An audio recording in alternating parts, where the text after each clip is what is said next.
we're going to, now that we've cut out our fraction strips, we're going to actually use them to make equivalent fractions. So to do that, we're going to line them up. And if you notice right away, okay, all a fraction is a division problem. You notice how that little divide sign looks like, what does this look like to you?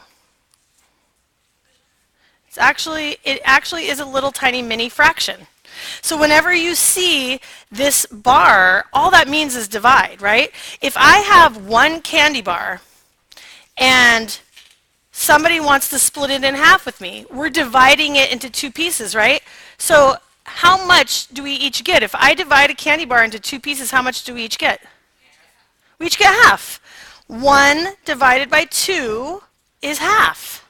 1 divided by 2. That's what that is. That's that symbol right there. 1 divided by 2 is the same thing as 1 over 2 is the same thing as half. So now if I take the same candy bar and I divide it up 4 ways, 4 equal pieces, how much is each piece? A quarter, 1/4. Oh, just like you have 4 quarters in a dollar. Why do they call it a quarter?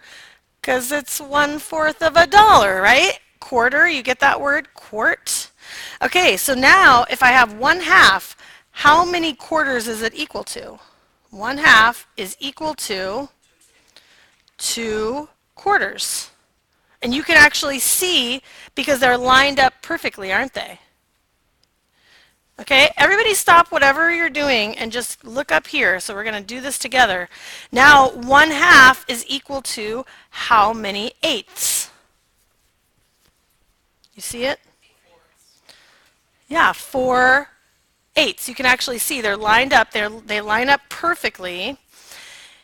What do you think is going on here? So this is 4 eighths. What do I do to 1 and 2 in order to get 2 and 4 in the numerator and denominator? What math can I do?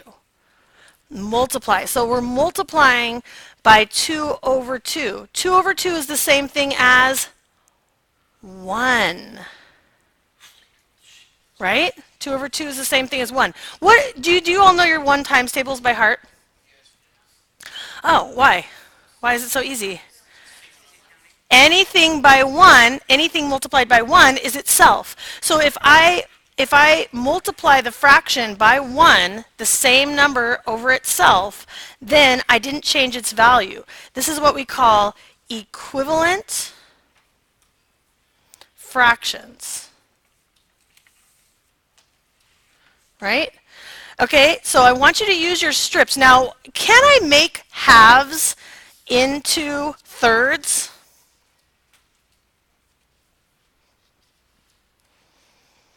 Can I make half equal to any kind of third? No. Why not? You're like, well, obviously it just doesn't line up. But also notice 2 and 3. 2 and 3 are both what kind of numbers? Prime. Can you multiply 2 by a whole number and get 3? No. 3 is not a multiple of 2. So can I line up my thirds and sixes? Oh, why is that? Because, yes, 6 is composite and 3 is a factor of 6, right?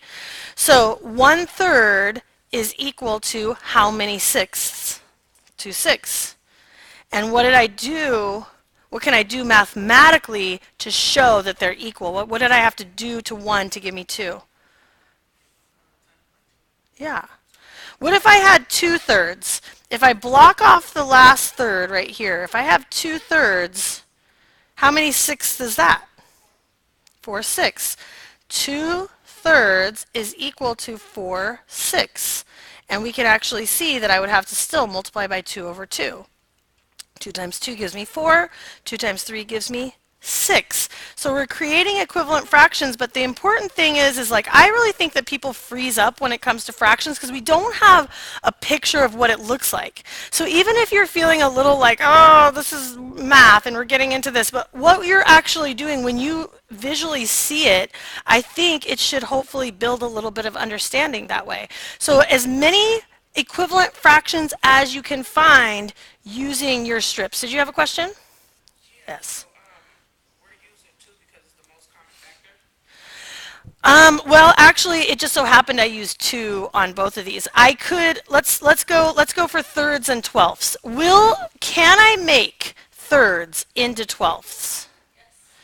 Okay, how do you know that? Because 3, 3 goes into 12 4 times, bingo. And if we look at 1/3, how many twelfths is it equal to? Yes, 1/3 equals 4 twelfths. Now you were like, you were only multiplying by 2, but in this case, what would we have to multiply by in order to get that equivalent fraction? 4 over 4, 4 over 4. Okay, so both ways, let's do it mathematically, finding as many equivalent fractions as you can using your fraction pieces, using your fraction strips, okay? Anybody need to see any other example before I say go? Well, actually, you could make a lot of equivalent fractions with one whole, couldn't you? Yeah. Okay, what could I make? How many halves make a whole? 2 halves. How many thirds make a whole? 3 thirds. How many fourths make a whole? Oh, you guys got this. 5 fifths, 6 sixths. Okay, very good. Now, using your fraction pieces, see how many different, you can't obviously make all of them because we have a limited number. Notice as the denominator gets bigger, what do you notice about the size of each piece? And that's because if you want to split that same candy bar with 12 of your friends, you're each going to get less. What if you wanted to split the same candy bar with 1,000 of your friends?